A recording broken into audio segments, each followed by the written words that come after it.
Question number 2, the Honourable John Boscawen. Order. I've called the Honourable John Boscawen. Thank you, Mr Speaker. My question is to the Minister of Finance. Does he stand by his statement that, quote, this government is resolved to running responsible fiscal policy and building an internationally competitive economy? The Honourable Bill English. Mr Speaker, yes. The Honourable John Boscawen. Supplementary, Mr Speaker. How does he reconcile his stated intention to run responsible fiscal policy and build an internationally competitive economy with the comments of NZIER Chief Executive that New Zealand has a, quote, rotting fiscal core and that unless New Zealand changes its fiscal strategy, it will have to, quote, borrow and push public debt levels to that of the United States or Greece? The Honourable Bill English.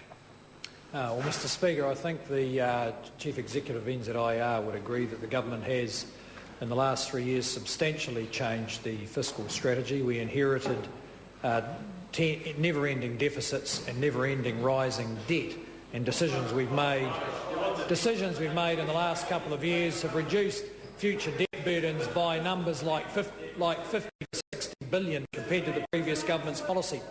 I think the NZIER is referring to some longer-term issues around demographic change and healthcare costs. We share his concern, but we think we're making considered and consistent decisions that will help deal with those challenges.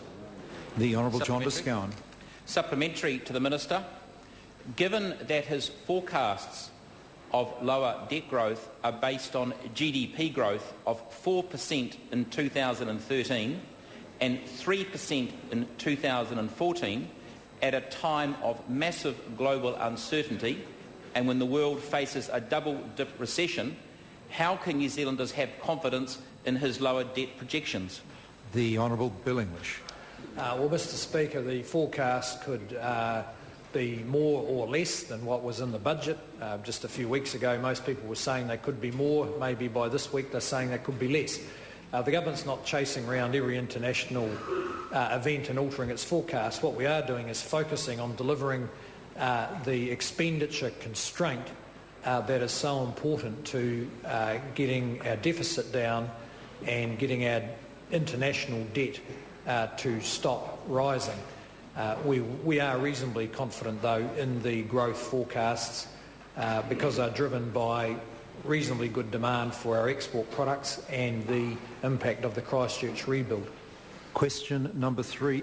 I beg your pardon, Stuart Nash, supplementary. To the Minister, does Treasury project the country to become more or less indebted to the rest of the world in coming years under his policy settings? The Honourable Bill English. Well, Mr Speaker, it's projecting us to become more indebted because the government's going to continue to run deficits for the next couple of years, but by 2014-15 is likely to be one of the few developed countries that actually has a surplus, so at least government debt will stop rising at that stage. And I'm more optimistic than Treasury that our households will be saving and not borrowing.